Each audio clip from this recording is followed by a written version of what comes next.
Welcome all the devotees for today's seminar. And someone can please note the attendance who are all there, because I need to share the presentation only to those who attended today's seminar.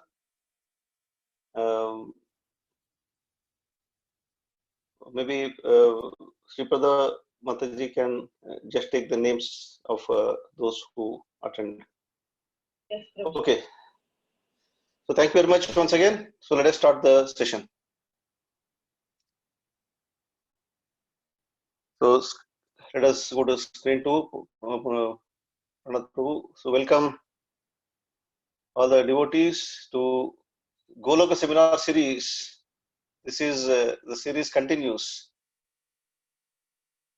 Srila Prabhupada ki jai, Srila Gurudev ki jai, Ananta Koti Vaishnava ki jai.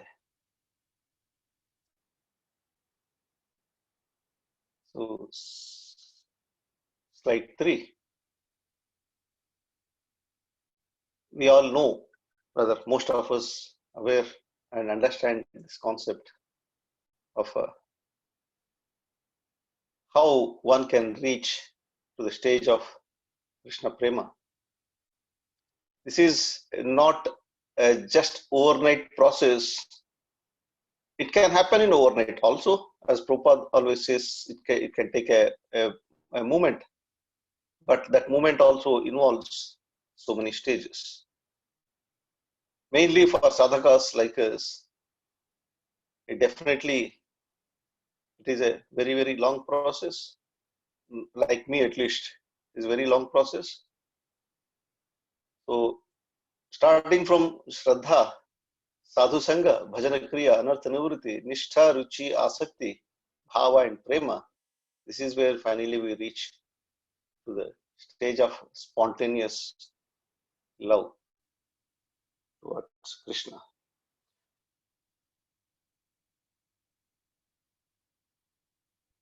So the whole concept is based on this sloka, Bhakti Rasamrita Sindhu. Adho Shraddha tatha sadhu sango tatha atha bhajana kriya tato anartha nivritti syat tato nishta ruchi tatha atha sakti tato bhavas tatha premabhyudanchati sadhakanam ayam premna pradurbhave bhavet karma. Rupa Goswami explains in Bhakti Rasamrita Sindhu about these various stages. He says, in the beginning there must be a faith, as I was telling in yesterday's Bhagavatam, Ritudip session also, that there must be a faith first, which is very, very strong foundation. Unless the foundation is very strong, whatever structure we are going to build, that will collapse eventually. So it is important for all of us to build the foundation very strong. So in the beginning there must be faith. Then one becomes interested in associating with the pure devotees, Sadhu Sanga. Thereafter one is initiated by spiritual master and executes the regulative principles under his orders. Thus one is freed from all unwanted habits. This is called anarthas, anartha-nivritti, and becomes firmly fixed in devotional service. Thereafter one develops a taste and attachment. This is a way of sadhana bhakti, the execution of devotional service according to regulative principles. Gradually emotions intensify and finally there is an awakening love. This is the gradual development of love of Godhead for the devotee interested in Krishna consciousness. So the whole seminar is based on Bhagavad Gita, Srimad Bhagavatam, Chaitanya Charitamrita, Nectar of Devotion. Sorry, Pranath, I forgot to keep moving, Prabhu. Fourth slide we are in. Next slide, yeah. So it depends. Whole seminar is based on Bhagavad Gita, Srimad Bhagavatam, Chaitanya Charitamrita, Nectar of Devotion, Padma Purana, and Madhurya Kadambini. Madhurya Kadambini is a great scripture written by Vishwanath Chakravarti Thakura. The whole essence of the seminar revolves on this great scripture. Next slide. What is the significance of 9 stages of bhakti? I request everyone not to start writing what is there on the slides, because anyways these slides I'm going to share. You may focus on more on hearing, and if required, maybe the points which are not covered in the slides, but more importance on hearing. So what is the significance of 9 stages of bhakti?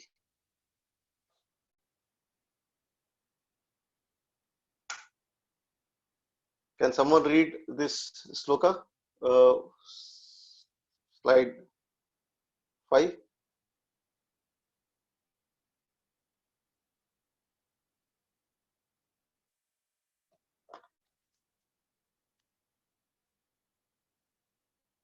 Can I read, Prabhuji? Yeah, bro. ब्रह्मांड प्रणीते कोना भाग्यवान जीव गुरु कृष्णा प्रसादे पाए भक्ति लता बीज. Translation, bro. According to their karma, all living entities are wandering throughout the entire universe. Some of them are being elevated to the upper planetary system, some are going down into the lower planetary system. Out of many millions of the wandering living entities, one who is very fortunate get an opportunity to associate with the bona fide spiritual master by the grace of Krishna, by the mercy of the both Krishna and spiritual master. Such a person receive the seed of creeper of devotional service. Yeah. Thank you, Prabhu. So this is what actually we are going to discuss today about the creeper of devotional service. The creeper, it sprouts in the heart of a devotee, and finally it reaches lotus feet of the Lord. So how it happens is what is explained in Chaitanya Charitamrita, this verse. We are going to understand more about what is given in this verse in coming slides. So we'll not discuss much on this verse, but this is a base further. Can somebody help? I think some of the devotees say they cannot connect. So just post the link again in the group. Slide 6.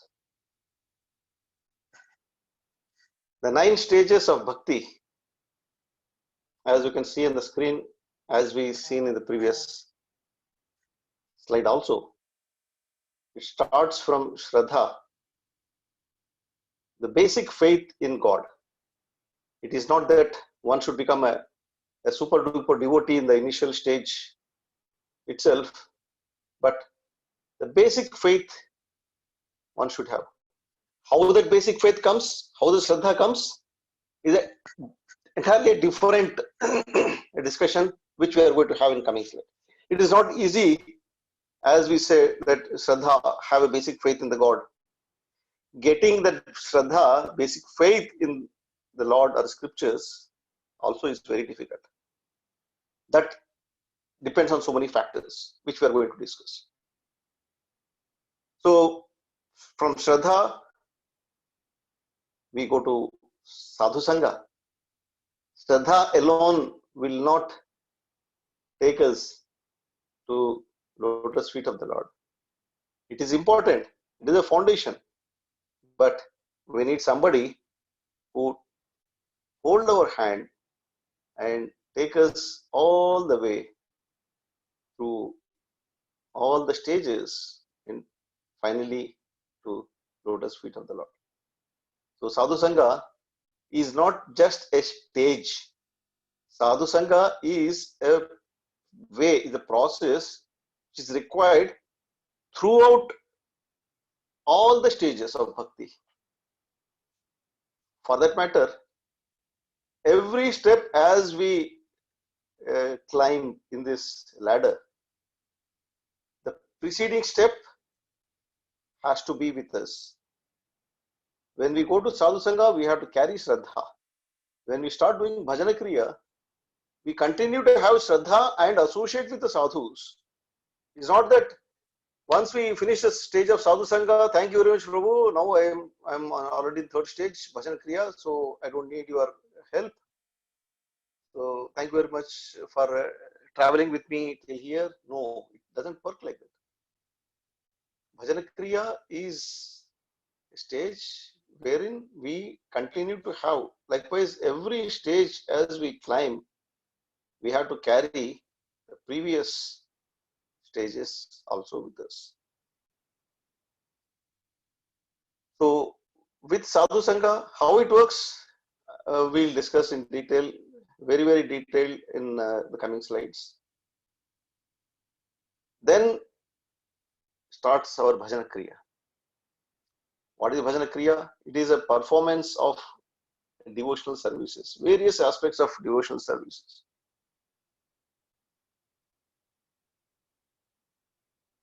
Right from chanting, deity worship, even offering, pouring water to Tulsi Maharani, every aspect of devotional practice comes under this Bhajana Kriya.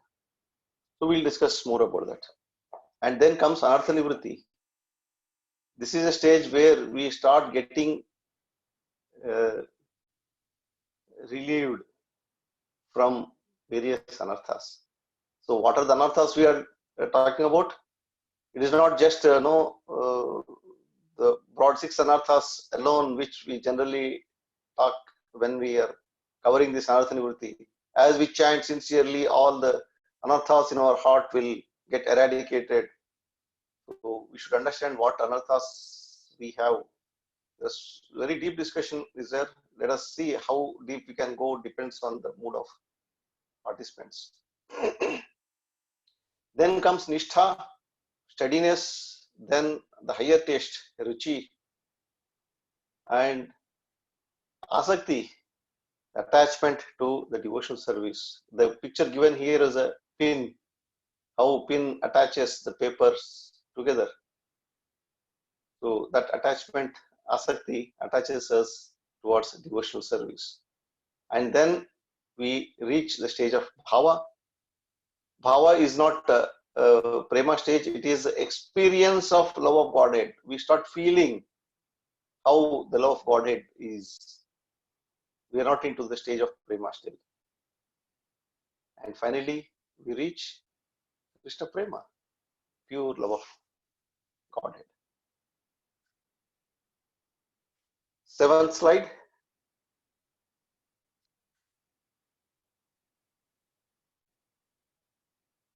So in this picture, you can see the 9 steps are shown for a person to reach Supreme Personality of Godhead. By the way, all of you are aware. So this is a poster from the book which under publishing. So if you see here, the intentionally we made, thanks to some of the devotees who contributed this thought of 9 steps.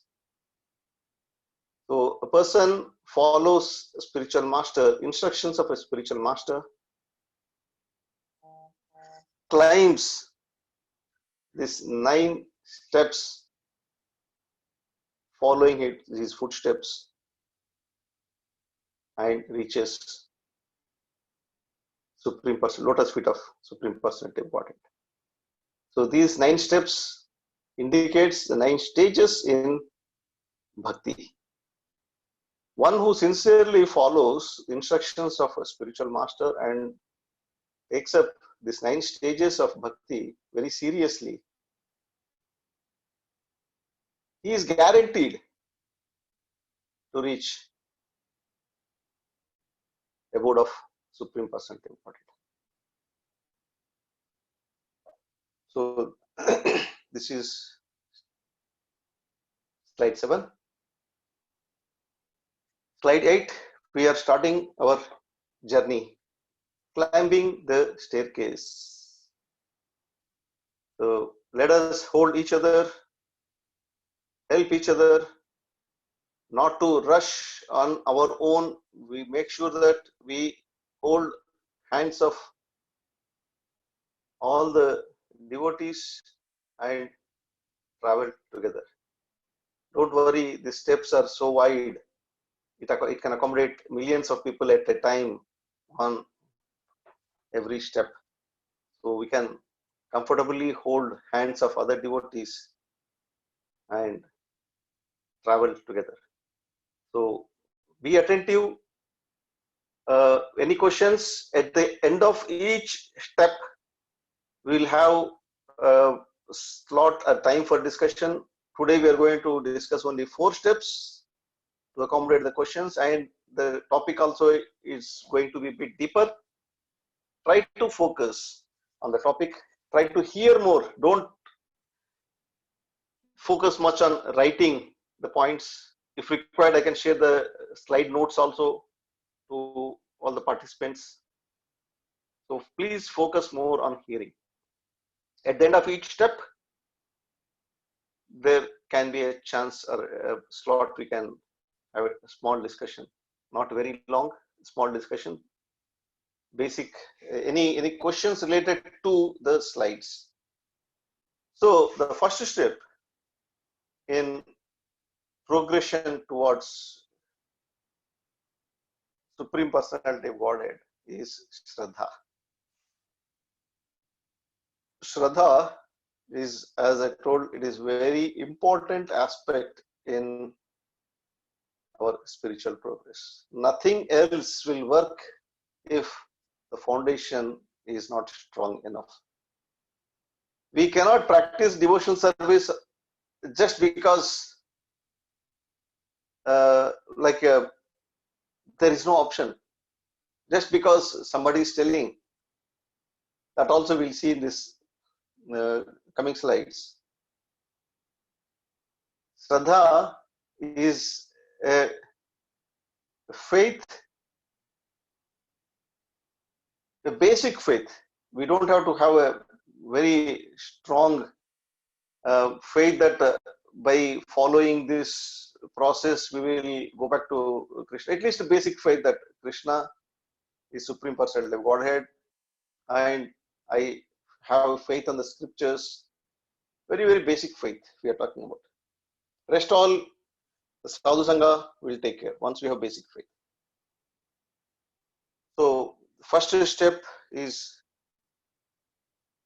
Adho Shraddha. Prabhu, there are, we can just make sure that I didn't go to next step still. Yeah, next slide. Fine, no problem. No problem. So Adho Shraddha is the first stage. The whole concept is coming from Bhakti Rasamrita Sindhu. We are going to climb steps one by one. Slide 9. First step is Shraddha. Now there are 3 aspects we are going to discuss. As I said, we'll try to have a very deep understanding of every step. 3 steps involved in this is: what is Shraddha? How does it begins? Pranat Prabhu? Yeah. And third is, what are its fruits? We are going to discuss in coming few slides about this. Any questions? I told just to note down the questions at the end of each step. We'll try to have a discussion, not very long because it will distract the whole flow. Otherwise, at the end of session also okay. So next slide is slide 10. What is Shraddha? Shraddha is tendency to serve Krishna. It is a actual root or a seed of bhakti. Pranav Prabhu, next, yeah. It is actual root or seed of bhakti. There are two types of Shraddha. Worldly Shraddha and Transcendental Shraddha. Many of us, we get confused that we are on Transcendental Shraddha stage when we are in a worldly Shraddha stage.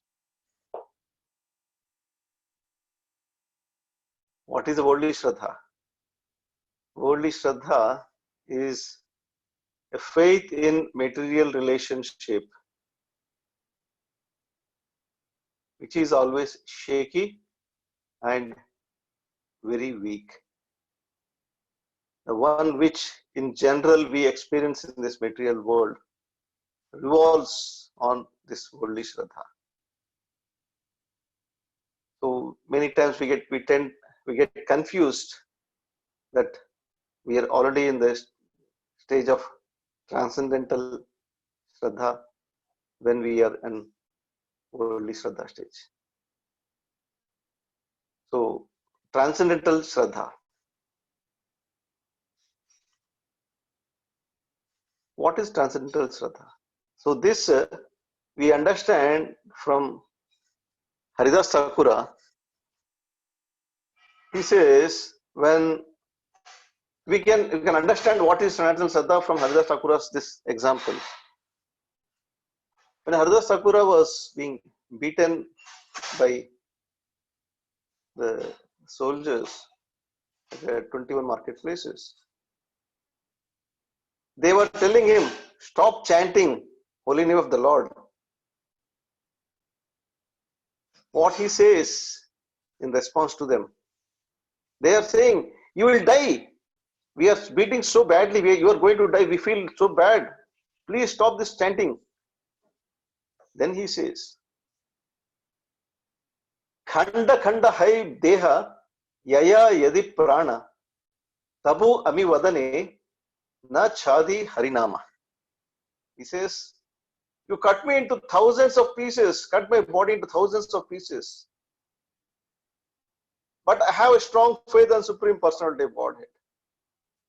I am not going to give up chanting the holy name of the Lord. Come what may, I am not going to stop. This is a transcendental Shraddha. For a sadhaka to advance to a next stage, it is very important to have this transcendental Shraddha. As of course, it's very difficult for us to reach the stage of Haridas Thakura, but what transcendental Shraddha is what it is. Whatever be the calamities, whether it is corona, it is something else, nothing should shake my faith on Supreme Personality. Not that when everything is going fine, I chant my 16 rounds. When things are bad, I don't feel happy. Why God is doing me like this? So I don't have interest in the chanting. No. Come what may. Whatever be the situation, whatever be the calamities, we have to have that faith on the Lord. Next slide. Shraddha in different modes. As we all know, we have mode of ignorance, mode of passion, and mode of goodness. Even faith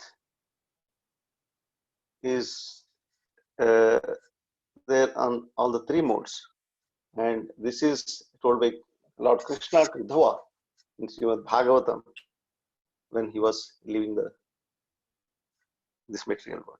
So there are four, you can see on the slide, there are four aspects and different different modes of material nature. When it is directed towards a spiritual life, it is in the mode of goodness. It's not necessarily to be in Krishna consciousness. Spiritual life. Prabhupada is very clear in his translation. When it's directed towards a spiritual life, it is in the mode of goodness, and it is deep rooted in fruitive work, it is a mode of passion. When faith residing in irreligious activities, it is in the mode of ignorance. That is, a worldly Shraddha revolves on mode of passion and ignorance. Faith in my devotional service, my dear Uddhava, is pure and transcendental. He tells this to Uddhava in Bhagavatam, 11th canto, 25th chapter, 27th verse. Slide 12. Let us discuss about Transcendental Shraddha only, because we have enough worldly Shraddha with us, which we are already experiencing, relishing, enjoying. So there are two types of Transcendental Shraddha, Swabhaviki and Balad Utpadita. Swabhaviki is natural and spontaneous. It comes very natural within our heart. How it comes, we are going to see in the next slide. Balad Utpadita is something forceful preaching. Many of us are into this stage. We don't have that natural and spontaneous faith in our heart. Somebody hammering us, forcing us, like Srila Prabhupada is hammering with his purports. So we forcefully start having the faith. When we start having forceful faith, eventually that will elevate into natural and spontaneous, because the faith in the scriptures keeps increasing. When we try to understand the purpose of Srila Prabhupada, which is a forceful preaching, we don't have faith on initial stage. We don't have faith on what Srila Prabhupada has told initially. But when we continue to read, continue to hear, we will start developing a faith in scriptures, and that will lead to natural and spontaneous Swabhavika Shraddha. Anything done as sacrifice, charity, or penance without faith in the Supreme, O son of Pritha, is impermanent. It is called asat and is useless both in this life and the next. Krishna tells us in the Bhagavad Gita to Arjuna, whatever activity we do it with a faith in Supreme. Not do with a fear. This is a catch. When we do activities out of fear, if I'm not doing this, maybe I will go to hellish planets. If I'm not doing that, I will face this problem. Some people will have trying to build up business relationship with the God. Okay, you get me my job, I will put so and so money in your hundi, or I will offer my hair to you in Tirupati. So this is kind of faith in the passion.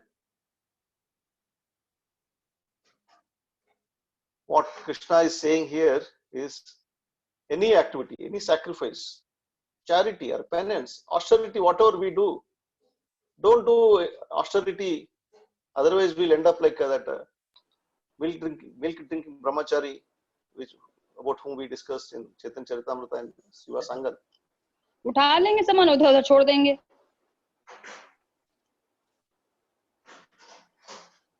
So every act, Prabhu, please control the mic audios. So every activity we do it with faith in Supreme.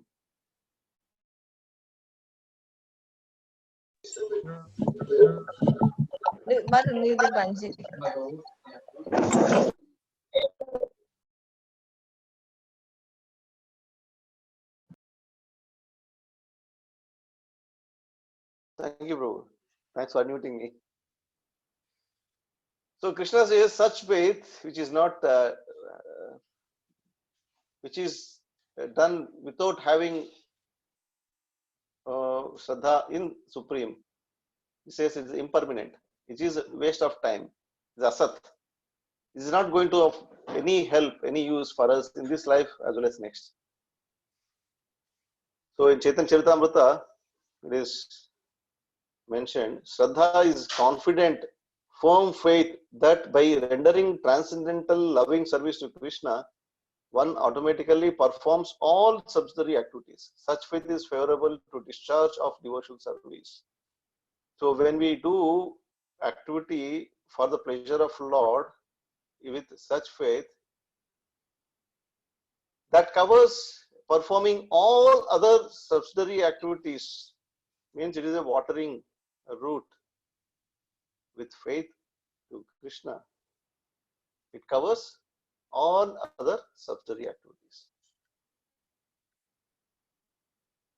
So slide 13 is very important.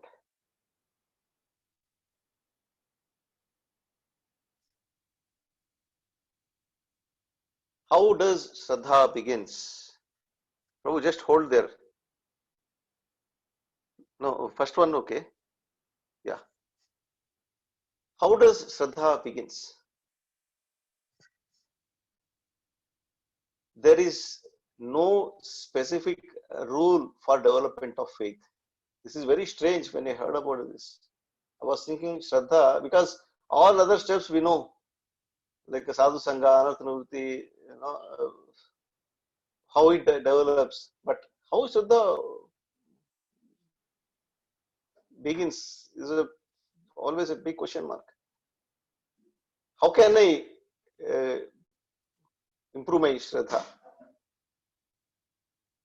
So Acharyas explained that there is no specific rule for development of faith. For faith, the seed of creeper of bhakti is above all the rules. Cannot say that by doing this your Shraddha will increase, by doing that your Shraddha will increase. Very, very difficult to say. Next one. In general, why we say this is in general, Jiva in this material world is not interested in bhakti. So when Jiva in this material world, very particularly I'm saying, in this material world, is not interested in bhakti. How can we say this? Because we are not interested in bhakti, we are here. Otherwise, we would have been serving Lord in spiritual world itself. Something went wrong, so we came here. In general, Jiva in this material world is not interested in bhakti. So then how Shraddha or faith can come to us? There are two very important aspects discussed by Sriman Vishwanath Chakravarti Thakura in Madhuri Kadambini. Next two. Causeless mercy or grace of a pure devotee and accumulating Ajnana Sukriti over many lifetimes, Jiva reaches to the point of faith. Fortunately, we are already in this stage of at least me, I am trying to be on the first step because basic faith is there. I'm not saying that I am completely surrendered, but the basic faith is there. This basic faith, what we have today, is because of two reasons. Causeless mercy or grace of a pure devotee. Somebody may ask question, Prabhu, how can it happen? That's why I say it's a causeless mercy. It can happen only by the mercy of pure devotee, and it can happen to anybody. It can happen to Malechas, Chandalas, dog eaters, anybody it can happen. When it happens, but the result may not come in the same lifetime. It can come in the next lifetime or coming lifetimes, as we see in the last point, accumulating Agnata Sukruti over many lifetimes. We have done something. I'm not talking about a pious activity here. Something which in our previous lifetime, which may be helping me today in this lifetime to be into this Krishna consciousness. I remember in my childhood, I was hearing, we were residing in a remote outskirts of Hyderabad, the village, place called Ramantapur. So I remember there in my childhood, maybe it's around I don't remember which age I was, but in the early mornings, I was hearing Nagara Sankirtana, which was going on the streets. And when I come out to see who they are, it was kind of a strange thing because I never heard about Nagara Sankirtana those days. Even after that, many years, I never came across. But I was hearing this every day constantly. And they were doing this in a very far place, but I could hear the Sankirtana which was going on. I just heard, what is this? It looks very attractive, but I was just wondering. That is a causeless mercy of pure devotees, which helps us either in the same lifetime or in coming lifetimes of accumulating all this Agnata Sukruti. Somebody is helping us, or we are helping somebody unknowingly, some of the devotees unknowingly, which we have not realized, even the devotee has not realized. It happens. So all this accumulates over many lifetimes and Jiva reaches to that. Why I'm insisting on this point is, we already reached this stage.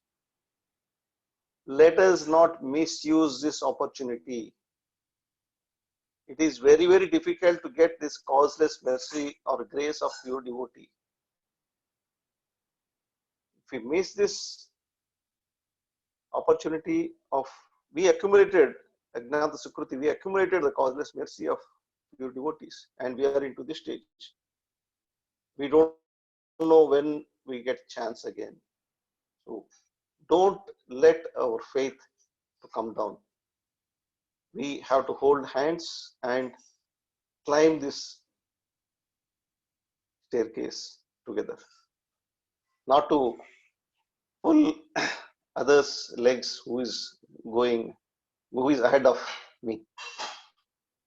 We have to go together. Prabhu said, so you come down, we'll travel together. No. If somebody is going ahead of us, we follow their footsteps. As we see in the cover page of Easy Journey to Goloka, following footsteps of Acharyas, following footsteps of senior devotees. Somebody is going ahead, follow their footsteps. Somebody is behind us, pull them with us. Somebody is with us, hold their hands, travel together. Not to fight and complicate things further.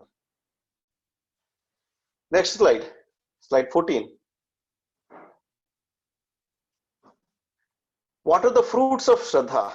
What is the end result? What happens if one develops this Shraddha? There are two aspects of Shraddha. First one is his heart blossoms with hope. Hope about what? When, with a firm faith in the scriptures, when a person starts hearing about the glories of the Lord, his heart blossoms with a hope. Hope that there is shelter for him. Hope that he can come out of the miseries. With that, when a person reaches this stage, he will start losing the taste. This is what Vishnu Chakravarti Thakur says. What happens? What is the fruits of Shraddha? Very important. Sadhaka will start losing taste for sense objects as he understands the temporary nature of these objects. When the hope emanates in our heart, when we have, somebody may say, Prabhu, still I don't have hope. I'm not able to get rid of the taste of sense objects. So it means that in the flow chart, you go back to stage 1. With a firm faith in scriptures, so try to develop faith. When we discuss, it is not in a mood of argument, but in a mood of inquisitiveness to understand. That we are going to see in Sadhu Sanga stage. So he will start losing taste. It's not that he is anathanurti is happening. No, he starts losing taste. Still attachment is there, but taste is coming down. Desire to attentively follow the process of devotion prescribed in scriptures. That is the second step. I said there are two aspects. Desire to attentively follow the process of devotion prescribed in the scriptures. This also will arise in the heart. When we have Shraddha, first one is we'll have a hope that these scriptures and instructions of the Lord, instructions of a spiritual master, they are going to help me. That is a hope will arise. Number two is we start desire to attentively, when we only with the hope only we can have a desire. When we have a hope, then okay, with that hope we will desire to attentively follow, because we know if we follow what will happen. When the first aspect of firm faith in scriptures is born, second aspect of faith will inevitably follow. So this is what Vishnu Chakravarti Thakur is saying. So we quickly move to second step. Is there any questions, or better we take at the end because we are running out of time? I prefer we take at the end of the session. So second step is Sadhu Sanga. So now we are clear what are the intricacies of faith, how faith will develop, what will happen with the faith, what is the end result, what are the fruits of the faith. We understood. With that faith, we climb the ladder, go to the next step, which is Sadhu Sanga. So don't worry about what is mentioned here. Maybe someone say that, Prabhu, it is not visible, it is too small. Don't worry about. We are going to discuss in detail in coming slides. It's only a introduction kind of what we are going to see in the coming slides. So from Adho Shraddha, we climbing next step, Sadhu Sanga. So we are going up from Shraddha to Sadhu Sanga. Next slide.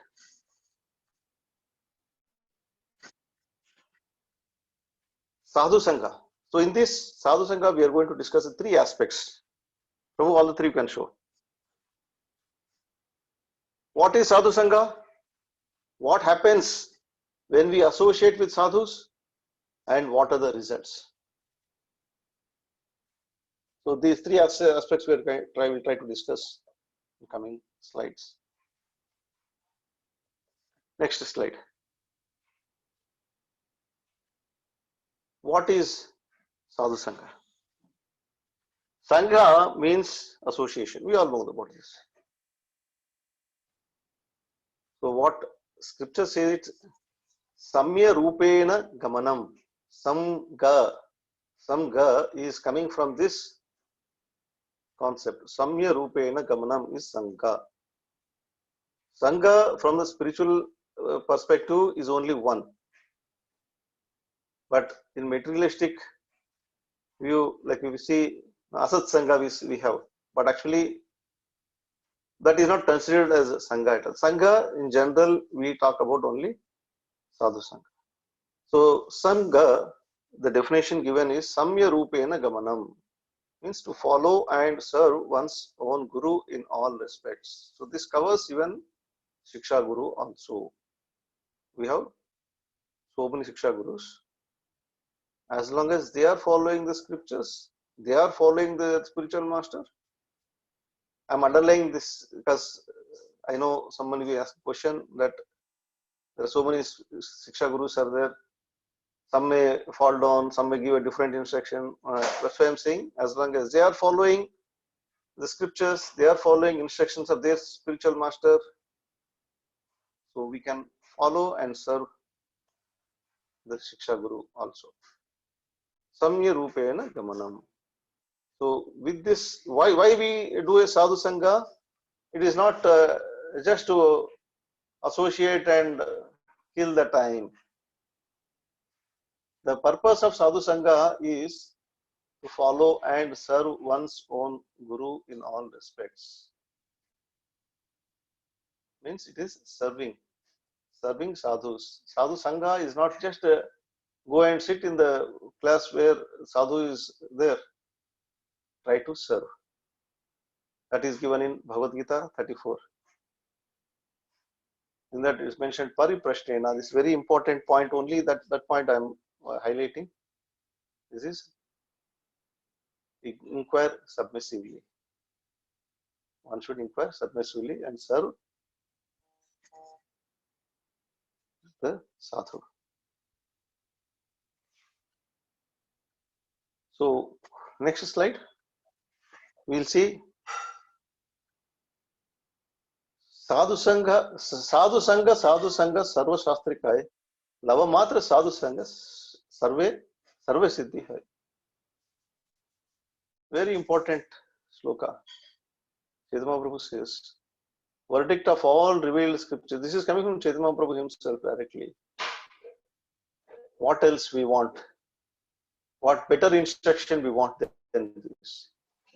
Verdict of all revealed scriptures is that by even a moment of association with a pure devotee, one can attain all success. So that highlights the importance of Sadhu Sangha, associating with pure devotees of the Lord. Next slide. What happens when we associate with sadhus? Okay, now we understood Sadhu Sangha is very important. In the previous slide, we say that we can attain all the success, but let us see how it happens. Here, in a different way, the explanation is given. What happens when we don't associate with sadhus is what is given. We can understand what happens when we associate with the sadhus. If you are trying to perform bhakti by yourself, by your intelligence, the result will be karma, means material fruitive activity, not bhakti. So from this we understand what happens when we associate with sadhus. When we don't associate with sadhus, what happens is this. Even we perform bhakti, see the beauty. Even we trying to perform bhakti by yourself, by our own intelligence, so-called intelligence which is covered, the result will be karma. Because we perform bhakti the way we understand. It is like yesterday I was telling, we are wearing a colored glass. We see everything in the same color which we are wearing. We are wearing a green colored glass, we see the object in a green color. Because that is how we want to see, we are wearing the green color. Then I want to see in a blue, I wear a blue glass. So it is my perception, my desire. Even Bhagavad Gita, when I read on my own, I will understand the way I want to understand, not the way Krishna wants us to understand.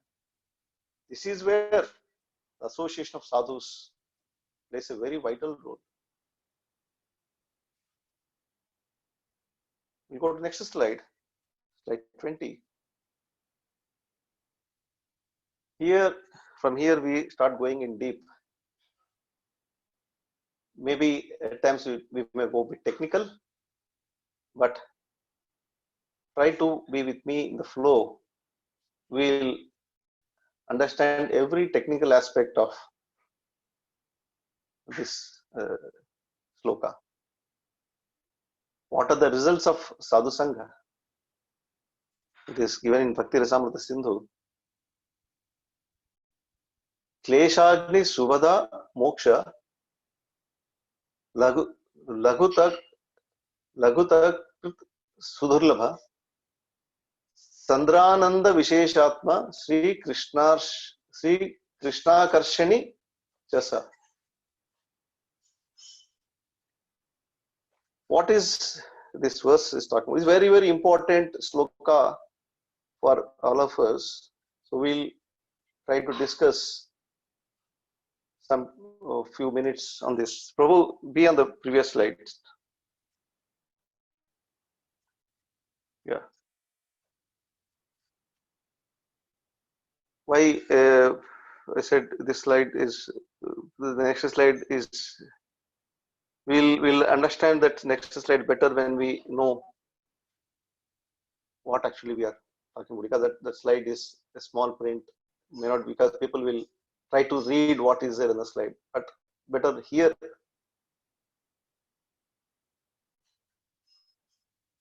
Question is, how is it possible for the creeper of devotion to actually grow?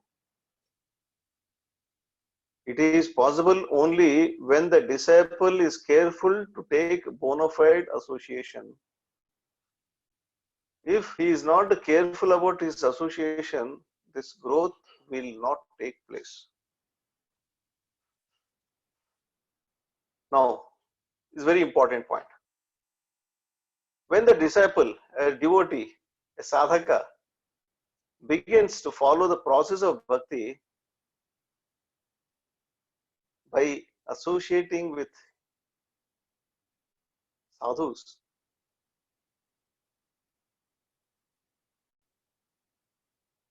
the two leaves of bhakti creeper will appear. Kleshagni and Subhada.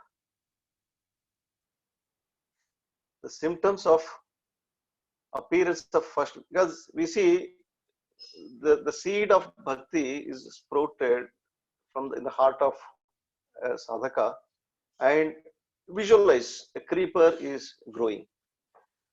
When the creeper is growing, we will not get the fruit, we will not get the flower overnight. What will happen first?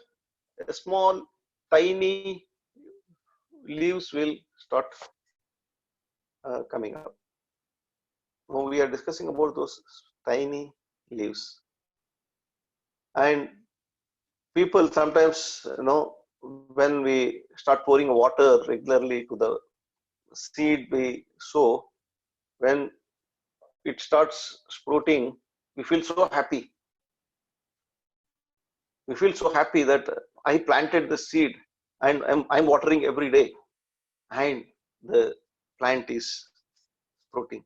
it is growing. And when we see a small leaves are coming out, we feel extremely satisfied that, wow, it is working. This is exactly what happens even in our Bhakti creeper also.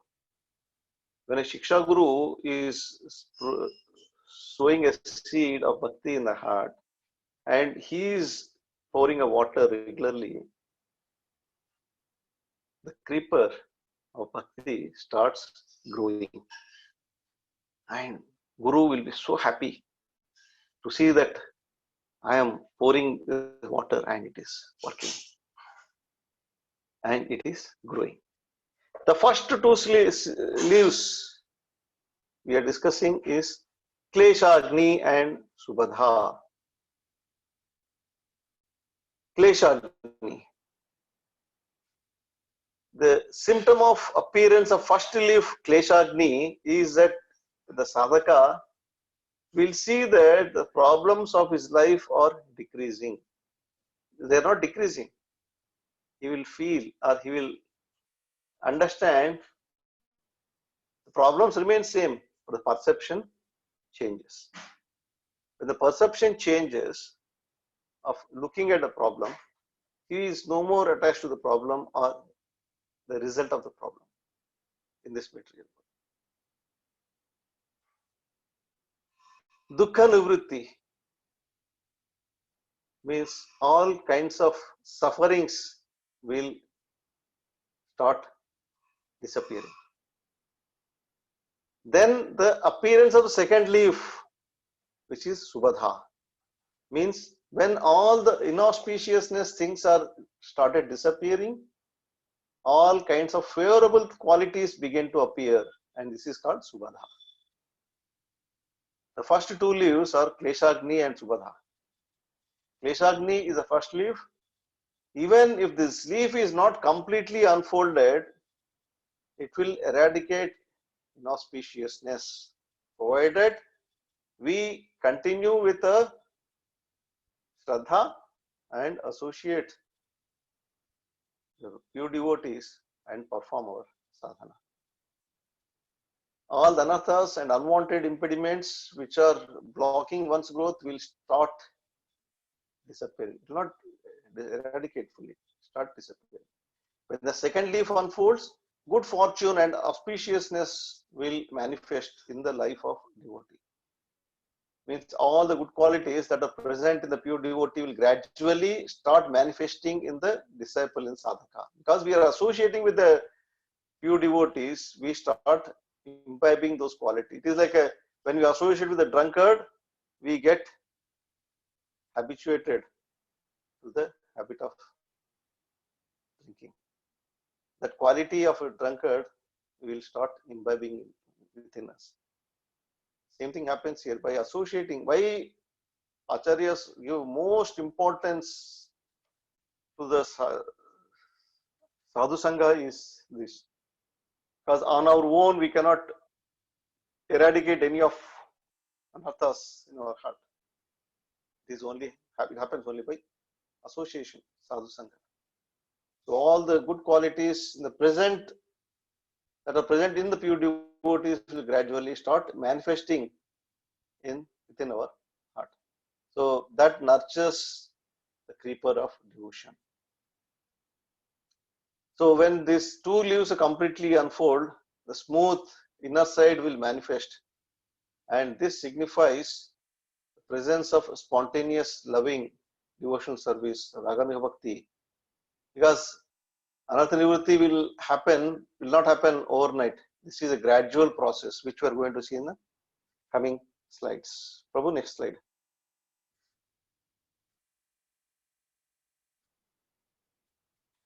Yeah. So don't worry about the small print of this. We'll discuss in detail. Prabhu, previous slide. Kleshagni. Yeah. So I can enlarge if you want. Yeah, Kleshagni It gives an immediate relief from distress, removing suffering. The suffering actually has three stages: the wrong acts, wrong desires, and wrong understanding. So, Kleshagni, if you see on this slide, there are 5 types of miseries. Everyone can expand on their screen, or even Prabhu can expand. Try to see. I'm going to tell anyway.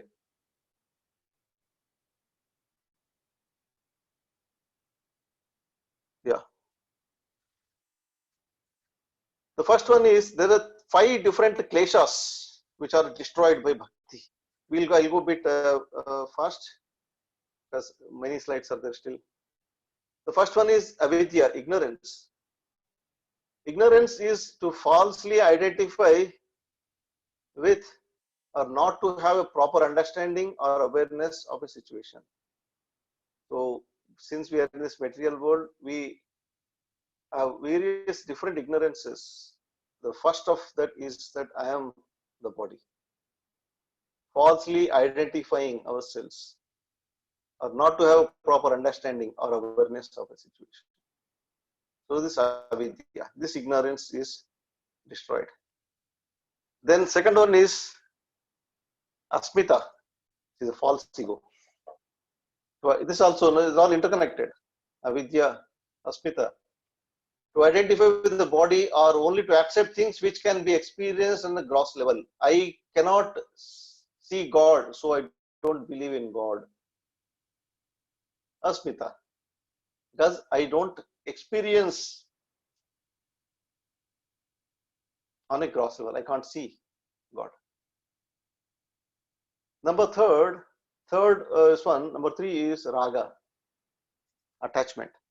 The desire for material happiness and less suffering. No one wants suffering.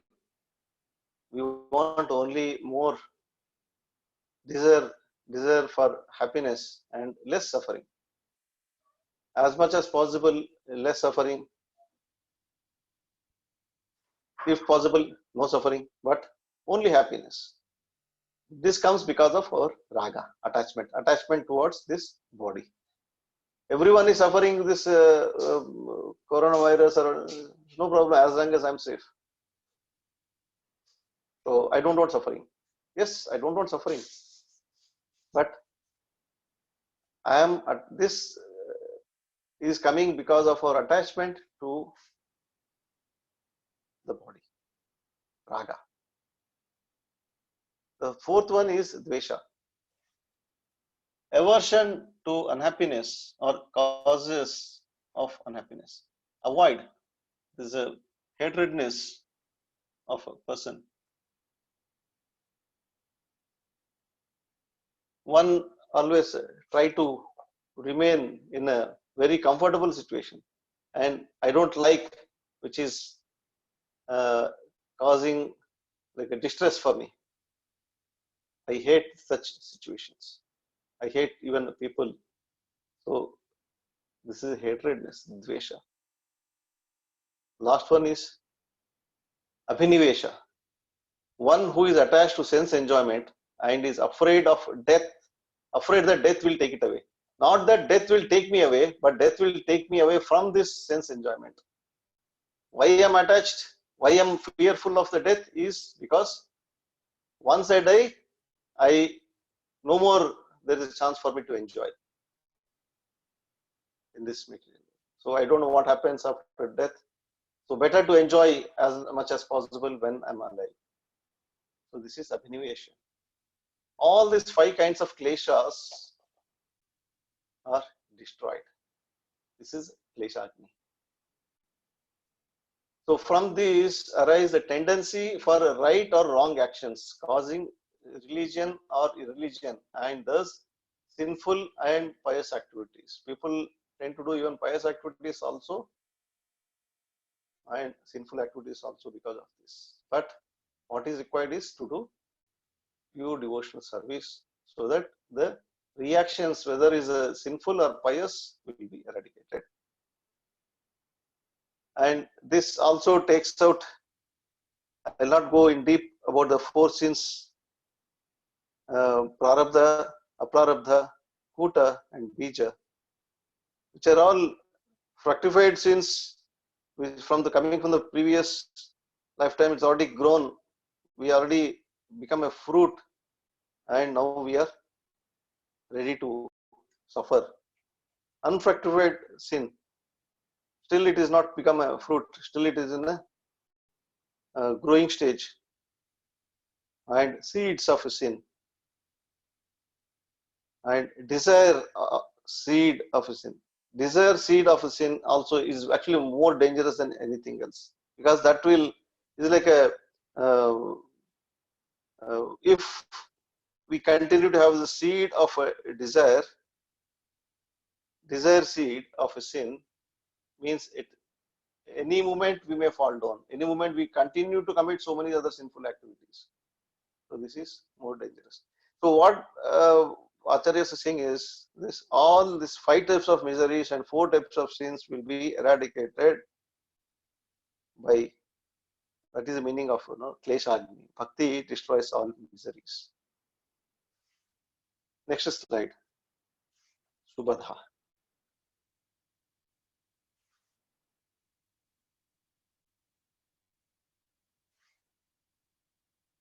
Appearance of all the auspicious qualities. So it is very clear here. I'll not, I think, don't have to go in detail. There is a lot of discussion can happen, but it is not that important aspect for me to discuss. So it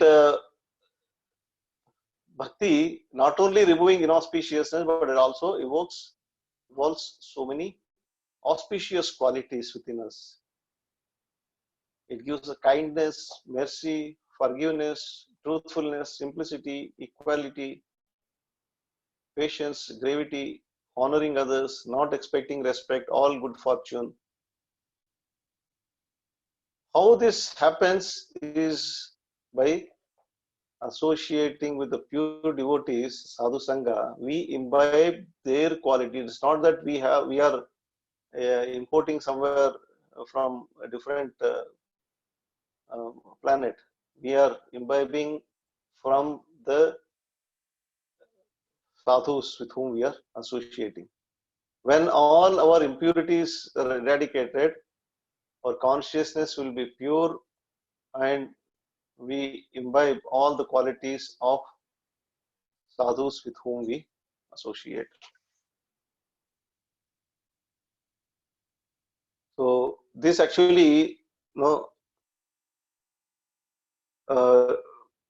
we start, because of these qualities, we feel disinterested in material affairs, and we start feeling interest in Supreme Personality of Godhead.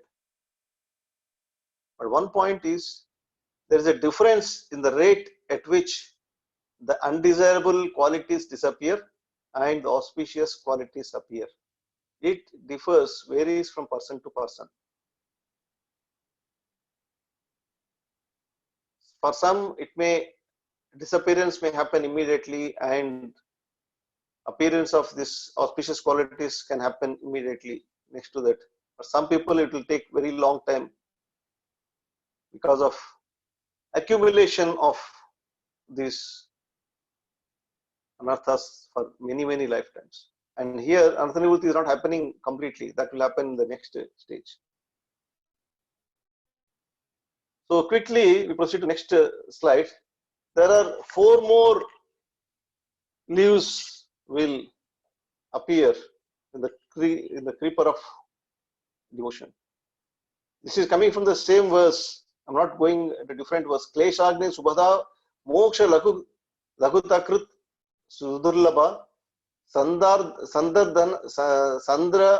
visheshatma Sri Krishna Karshani Chasa. So it's coming from the same verse. Bhakti Rasamrita Sindhu is now the 4 leaves which is coming is moksha lagu takrut and sudurlabha sandrananda visheshatma Sri Krishna Akarshini. So quickly we understand what these 4 are.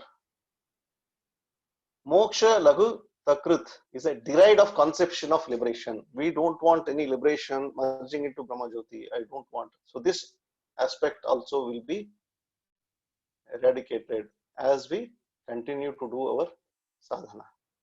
Sudurlabha. So pure devotional service we start experiencing, which is very rarely achieved. This is another leaf which Vishnu Chakra Thakur is explaining. Sandrananda Visheshatma, which is composed of condensed bliss. We start experiencing that happiness. We not reach the stage of bhava or prema, but we start experiencing a tinge of that. We start feeling, oh, it is going to be like this. And bhakti is the only thing which Sri Krishna Akarshini. Krishna is attractive for every one of us. He attracts everyone, but bhakti attracts even Krishna. The only way to attract Krishna is bhakti. So that leaf also will start erupting. So gradually the second pair of leaves sprout. They are called Moksha Laghu, Takrit and Sudurlabha. At the stage of Moksha Laghu Takrit, the devotee no longer desires worldly sense gratification or even mukti. He sees liberation as insignificant. The word Sudurlabha means extremely rare and refers to Raganuga Bhakti. So starts sprouting when we continuously follow the Bhakti, process of Bhakti. That rare Bhakti, Sudurlabha, now makes its appearance, and thus the devotee becomes Krishna Karshine. He can attract Krishna. Krishna Karshine is one of the leaves of third pair, and other leaf is Sandrananda Visheshatma, which is condensed and unlimited happiness manifests. So we'll go to next slide, which is now we are reaching to third step, which is the Bhajana Kriya. When the Kleshagni and Subhadha happens and other leaves are sprouted, then with the help of acharyas, with help of spiritual master and senior devotees, we enter into the stage of Bhajana Kriya. So if we see the down arrow mark, it is showing, it denotes the third step we are in. We are going up. Adho Shraddha, Sadhu Sanga, Bhajana Kriya. Next slide. Here, I want to explain few things. Try to hear from me very attentively, because here we are going to discuss. Prabhu can show other things in this slide. There are so many topics in this slide. How all these are interconnected. It's very interesting. Those who are doing or who did Bhakti Shastri, they are aware of this concept of Panchakosha. This is a different levels of consciousness a living entity will have. How this is related to the today's discussion, we are going to see the next slide. In this slide, we see the various aspects are there. The Panchakoshas means different levels of consciousness: Annamaya, Pranamaya, Jnanamaya, Vijnanamaya, and Anandamaya. Annamaya is like one who is attached only for the food. In the sense, the food is the ultimate. Means one who is on purely on this material consciousness. For him, like an example is given, is for a baby. What is important? She always, baby, he or she always looks to eat food. Whatever she sees on the ground, try to put in the mouth. Everything is object of eating, enjoyment. So people, many of us are always remain in the stage of this life is meant only for enjoyment. Eating means, here in a broader definition, this life is meant for enjoyment. Annamaya, life is as food. Pranamaya is life is as energy. It means this life is very important. In the sense, I am scared about death. Corona is there, this is there, that is there. So I'm always afraid of giving up this body. So for me, the life, more important is this life. Being alive. Being alive is very important. Jnanamaya, Vijnanamaya, Anandamaya, other three stages. Life as a Vedic knowledge, one who starts reading scriptures. Then Vijnanamaya is a self-realization, understanding that my relationship with the Supreme Personality of Godhead, I am a servant and he is a master. Anandamaya is life as a pure love of Godhead.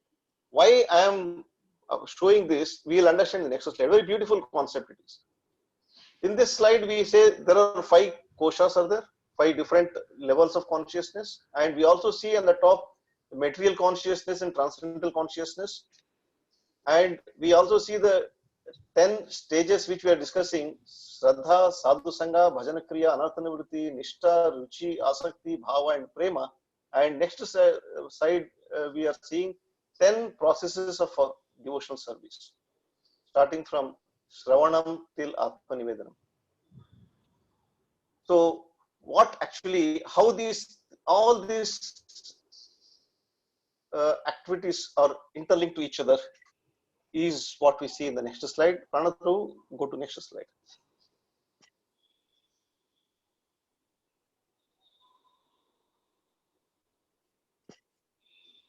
Yep. So here if you see the Pranamaya and Annamaya, they are in the material consciousness. So as long as we are in this consciousness, we cannot even have a Shraddha. We see very beautifully in the next, this one is mentioned, Shraddha is starting only in Jnanamaya stage. Whereas we are in Annamaya and Pranamaya stage, we are so worried for our food, for our life only. When we are this material consciousness, these two are purely in material consciousness. If you see the side, left side, it is written in this line. Material consciousness and transcendental consciousness. If you can enlarge, you can see this. The left side, you can mention material. These two are material consciousness, and other 3 are transcendental consciousness. So, if you see the Shraddha, Sadhu Sanga, and Bhajana Kriya, they are in Jnanamaya stage. Means we are trying to understand with the inquisitiveness. We are trying to understand by associating with the sadhus. We perform various bhajana kriya. Now, what is bhajana kriya is we see in the right side. 9 processes of devotional service, starting from Shravanam, Kirtanam, Vishnu Sparanam, Padasevanam, Archanam, Vandanam, Dasyam, Sakhyam, Atma Nivedanam is a process of bhajana kriya. It is not independent, it is not one of the stages. It is a process throughout every stage. This bhajana kriya should continue. Otherwise, when we reach Anartha Nivritti stage, we think that, oh, I am super now, so I don't need anything. So, a fall down happens. So, we'll see in the coming slides how this Anartha Nivritti stage we get stuck. So, this is an interconnection between the consciousness, material consciousness and transcendental consciousness.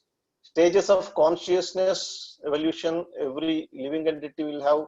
Animals, they'll have always, they remain only in Annamaya, Pranamaya stage. They will never reach Jnanamaya stage. If we are not reaching Jnanamaya stage, it means that we are also on animalistic consciousness only. So when we reach Jnanamaya stage, means we are into at least Shraddha stage. We are above the animalistic consciousness, we are in Shraddha stage. Which Shraddha with Sadhu Sanga and Bhajana Kriya, then we will reach, we will elevate to the next step, which is Anartha Nivritti. Prabhu, we'll go to next slide. Prabhu, you tell me when we can stop, because it's already 9:30. I don't want to take too much time. If others have, at least I thought we'll complete another 4 slides are there. Prabhu, please continue. This is really nectarian. Thank you, Prabhu. Yes, Prabhu, you continue, Prabhu. Yes, Prabhu. Please continue. So on the 4 slides, which are very important, with a bit deeper understanding. So we'll continue. We'll complete this 4 slides today. The third step is Bhajana Kriya, as we discussed. There are Bhajana Kriya is of 2 types. Now we understood what is Bhajana Kriya. Bhajana Kriya is like following the various 9 processes of devotional service. But in broad, we perform those 9 processes in 2 different, I don't say stages, but different perception, different consciousness. One is anishtitha, unsteady. Nishtitha, steady. Nishtitha means one cannot fall down or slacken anymore. This is a stage where we aspire. Nishtitha. So what is anishtitha? Is many of us we experience, rather I am experiencing.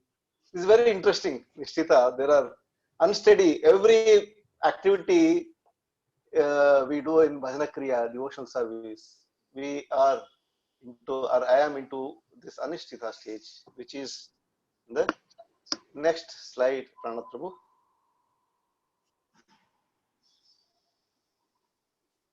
Anishtitha is due to immature devotion.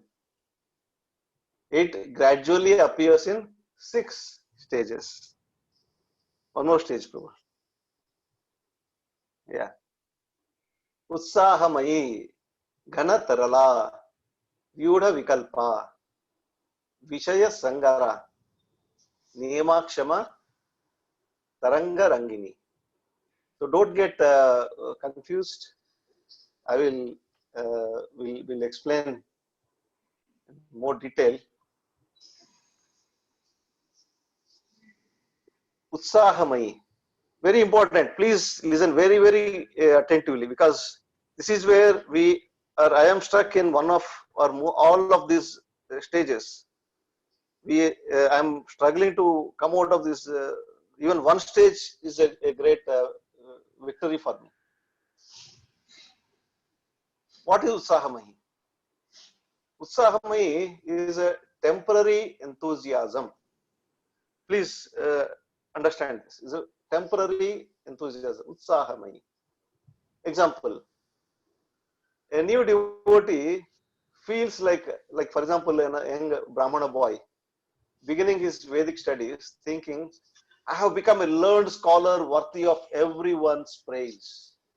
He just started reading scriptures, Vedic studies, but he feels that I have become a learned scholar worthy of everyone's praise. We have experience of someone who is learning Mridanga. The moment he learns one beat, he will think that, wow, now I am a great Mridanga player. Now he'll start try to show his skills in front of everybody, trying to get everyone's praise. Utsahamayi, temporary enthusiasm. It will remain some stage, and next step it will go down. That utsaha, enthusiasm, will go down because there is no constant devotion is happening. It's a temporary. He feels a temporary enthusiasm in his studies. Even this we experience even in the students also. Similarly, a temporary enthusiasm is seen in a bona fide devotee just beginning a bhajana. We have experienced those even Bhakti members come back and say, Prabhu, I'm chanting, I feel so happy. My hairs are standing and some water is coming from my eyes. So this is a utsahamayi. Of course, some people will so fortunate to reach the stage quickly, but many will have this temporary enthusiasm. They will misunderstand that position as a prema stage. I think that already we reached bhava or prema stage. Prabhu, मेरा आंख से पानी निकल रहा है प्रभु, when chanting, अरे थोड़ा doctor को दिखाओ.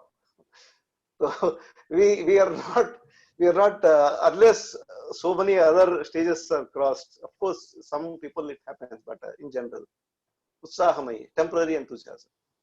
Then ghana tarala. This is a simultaneous, intense and unsteady practice. So this is the same student. We'll take the same example of a student who is trying to read or study Vedic scriptures. When he engages attentively in his studies, understanding the purports of scriptures, he feels overjoyed.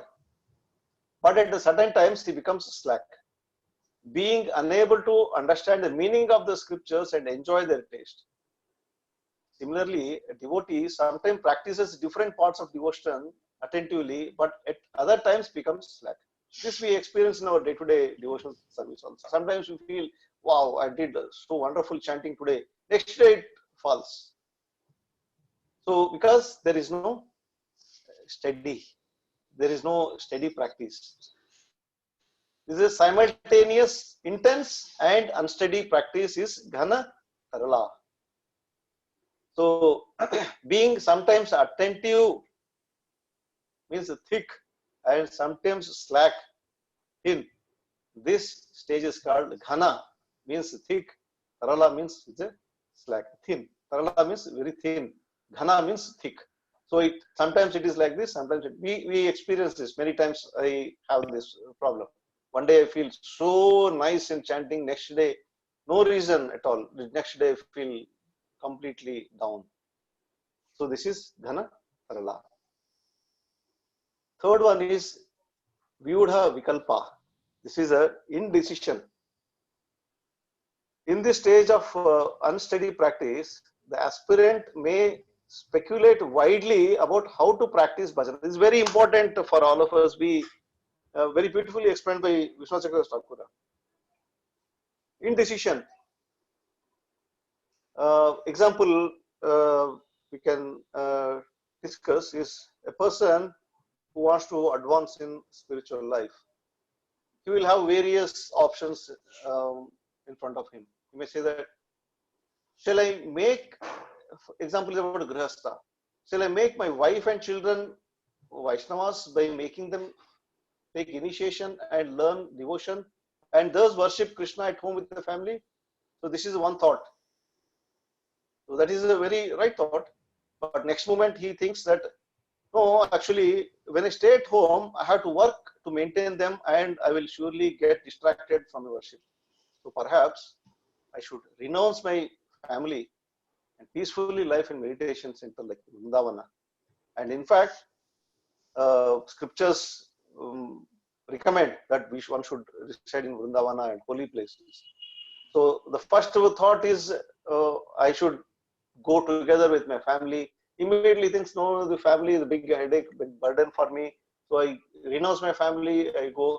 The moment next he thinks that if I renounce my family and the whole material world, before that I should try to enjoy the senses at full, because after renouncing, I will not be able to enjoy more. So better I enjoy now. So I postpone the plan of renouncement. So that is one more thought will come. Because otherwise I may renounce only externally and internally only think of sense enjoyment. So better I enjoy fully. I don't want to reach a stage wherein externally I renounce but internally hankering for the sense gratification. So no, the stage is not good. Acharyas are not recommending. So better I enjoy full, then renounce when I'm satisfied with my enjoyment. Of course, which will never happen. So like this, various thoughts will keep coming in the mind, indecision. So again, the person may think, if I enjoy this material pleasure for a long time, the desire for giving up may not arise. So better I should give up the enjoyment now. So like this, various thoughts will be coming in the mind of sadhaka. I'm just giving one example. It can happen in any of the devotional practice what we are doing, like getting up early. They say that mind will try to convince me that no, actually no. Yesterday you slept very late night. and you worked on this presentation, so it's okay for you to sleep more and get up 7 o'clock. Class is only 8 o'clock. So morning chanting, deity worship, it's okay. Lord will understand. So this kind of excuses we'll keep giving, and we will not be in decision, proper right decision. So this indecision will affect our sadhana. The fourth one is Vishaya Sangara, means this is a struggle with the senses. The devotee, Vishaya Sangara is a struggle with the senses, the fourth one. The devotee who is unable to give up some sense object enjoys it while condemning himself. Thus, the devotee fights a battle or Sangara, means Sangram, fighting, war with the sense objects. Means sometimes being defeated by them, sometimes conquering them. Such stage of bhajana kriya is called Vishaya Sangara. Means we experience this. Sometimes, when we are chanting, suddenly we get a ping message on the phone. So immediately our mind tend to see what message, maybe something important. So sometimes we control, sometimes we will not be able to control. So struggle with the sense enjoyment is Vishaya Sangara. So sometimes we will be able to control our senses, sometimes we will not be able to control the senses. So this is Vishaya Sangara. Then fifth one is Niyamakshama. Niyamakshama is inability to hold vows. Means everyone take suppose example, when devotee makes such vows every day, unable to always carry them. I want to do this from tomorrow, or I will do Nirjala Ekadashi from next Ekadashi onwards. So we take so many vows, but we will not be able to hold the vows. This is a niyama akshama, inability to hold the vows. So difference between Vishaya Sangara and Niyamakshama is Vishaya Sangara is the inability to give up the sense enjoyment, while Niyamakshama is inability to carry out the vows made for progress in devotion. So I think this is very clear. So we experience this.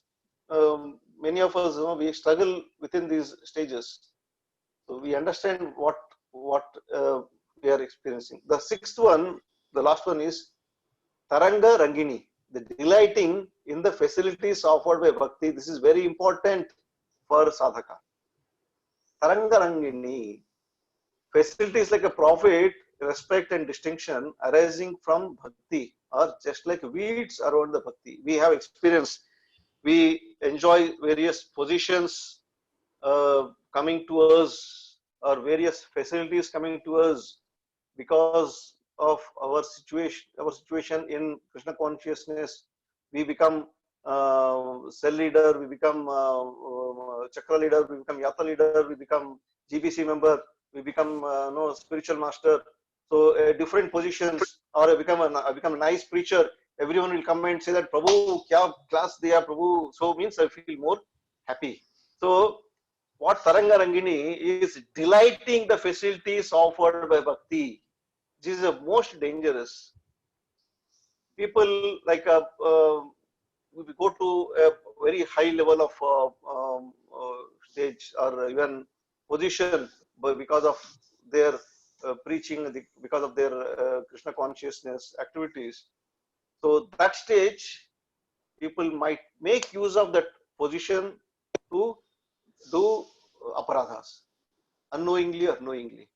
So I reached this stage, so no, it's okay for me to do this. So this kind of things will develop. So we are getting attached to the facilities offered by Bhakti. These are the facilities, are the byproducts which should be used in further advancing.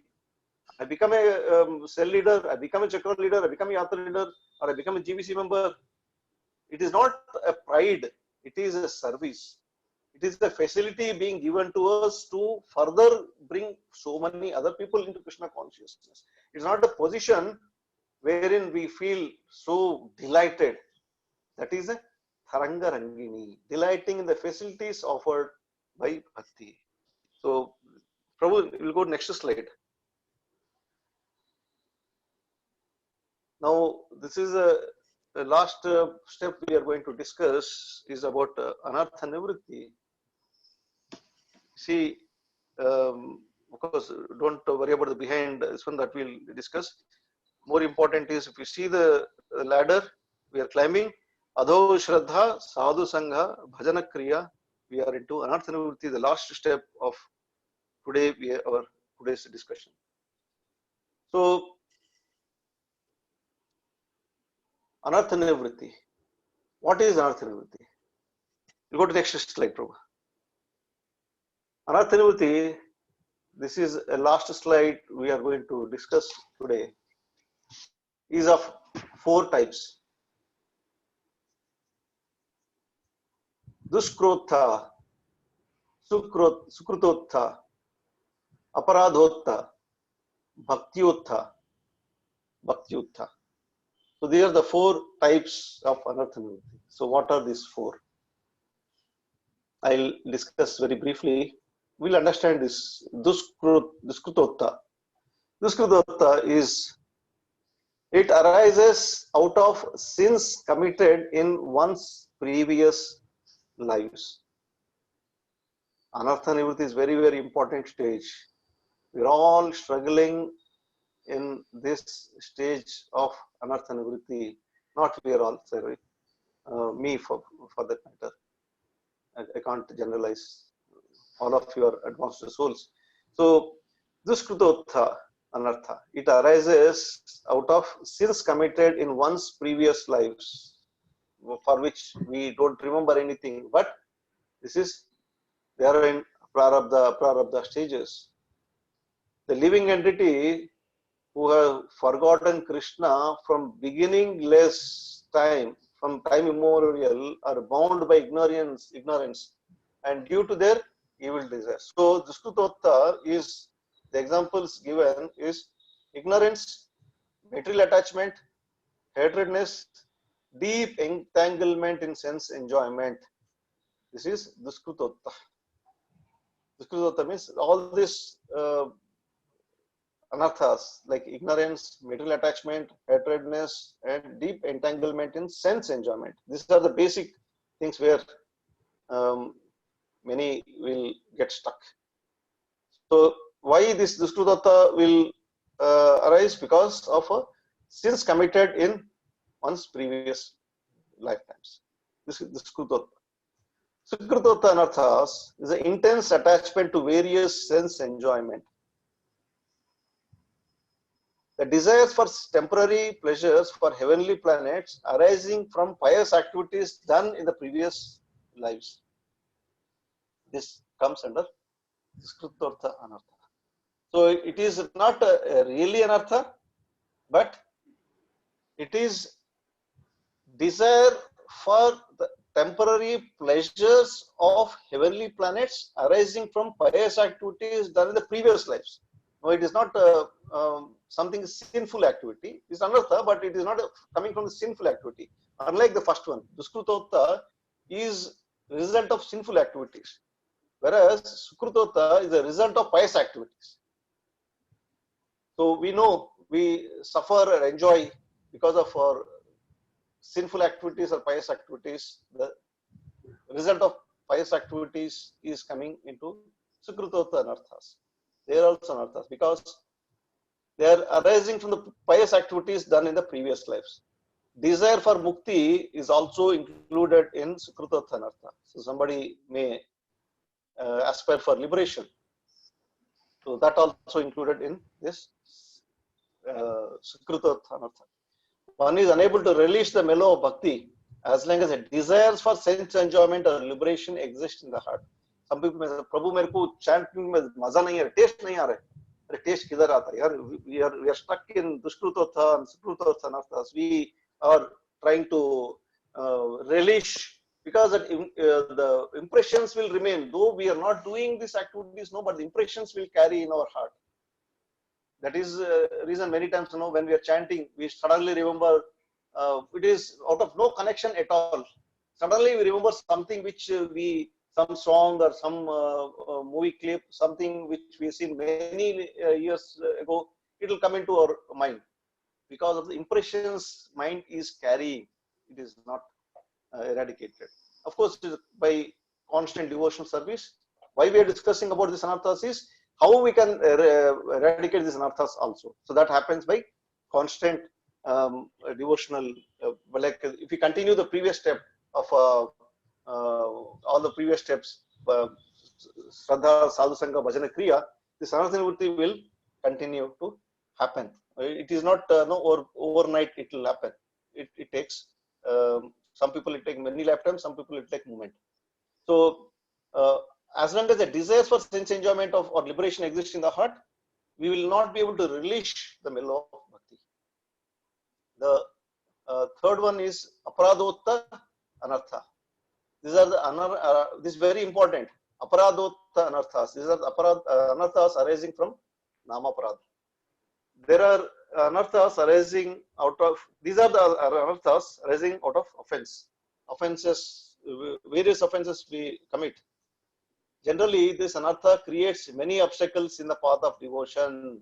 This is very dangerous anartha. We all know that mad elephant offense, Chaitanya Prabhu calls offending of Vaishnavas. There is a great difference between the sin and offense. What we discussed in the previous two, this Duskrutotta and the Skrutotta, is talking about the sins and pious activities, whereas this is talking about offenses. There is a great difference between the sin and offense. Even a glimpse of devotion, bhajana bhasha, destroys heaps of sins as a fire easily burns heaps of cotton. A glimpse of devotion is enough for us to destroy all the sins. Aparadhas are not destroyed so easily. However, so the best way to get rid of offenses is to accept one's fault and repent deeply and beg for forgiveness from Vaishnava or Vaishnavi whom we committed offense. A sinful offense, a sinful person can easily get rid of get the fruits of devotion. He can get back the fruits of devotion. He can come back to the track immediately, very, very quickly. All the sins can be eradicated. But it is not possible for a person committing offenses. So aparadhotta anartha is very, very dangerous. When Chaitanya Prabhu is warning, there is no remedy for this. It is not easy to escape from this. So better not to commit. If you commit, better you beg forgiveness. Even unknowingly also it may happen. So better we have. That's the reason we say that maintaining a devotee relationship is like a walking on a sword. So we have to be very, very careful to maintain the relationship with the devotees. Bhakti Yutta. The last one is anarthas arise from bhakti or bhajana. While doing bhajana, gain, respect, fame, and other comforts naturally follow devotees. These are heavy obstacles to progress in bhakti and attainment of prema. So we have experience, rather I have experience when I'm doing arati, for example, or when I'm doing singing a song when arati was going on. My attention is not to please the Lord with my song. My attention is to please the devotees around. I expect after the song is finished, people come to me and say, Prabhu, kya gana gaya? You super song you sang. I never heard such a beautiful voice, a beautiful melody.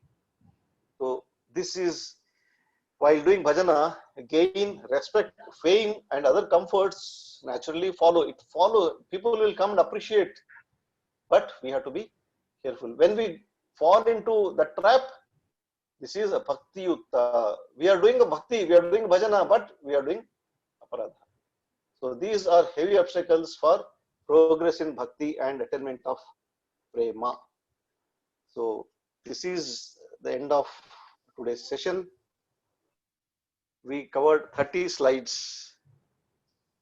I know it is too heavy. I don't know how many of us could digest, because some of them too technical. So, any questions, comments, Prabhuji?